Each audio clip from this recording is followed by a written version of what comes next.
মনে পড়ে গেল না? গোটা পশ্চিমবঙ্গ তথা গোটা ভারতবর্ষের মানুষের মনের প্রশ্ন কিন্তু ওটাই, কি হয়েছিল অভয়ার সাথে?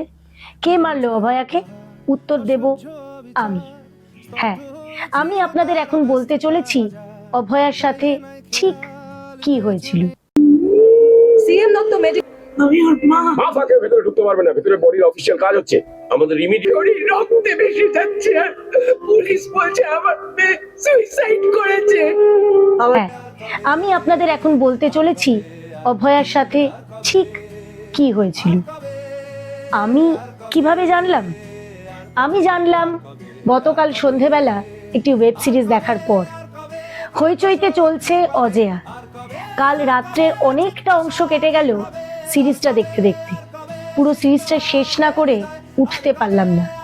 জানি না ওখানে যেটা দেখালো সত্যি সেটাই হয়েছিল কিনা অভয়ের সাথে। কিন্তু যদি সেটাই সত্য হয়ে থাকে তাহলে সত্যটা বড় নির্মম, বড় ভয়াবহ। বিশ্বাস করুন, শেষ পর্যন্ত বসে দেখতে পারছিলাম না।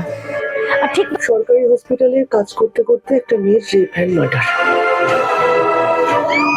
ক্রাইম সিনের পাশে এবিরম ভাঙা হচ্ছে, পারমিশন আছে মানে? কে দিয়েছে permission? Intentionally crime scene destroy করার কাজ করছিলেন। পাবলিক অলরেডি সাংঘাতিক অ্যাজিটেটেড হয়ে আছে, তাদেরকে শান্ত করা দরকার। আমি শিওর এটা কারোর একার কাজ নয়। এই হসপিটালের মর্গ থেকে ডেড বডি ট্রাফিকিং হয়।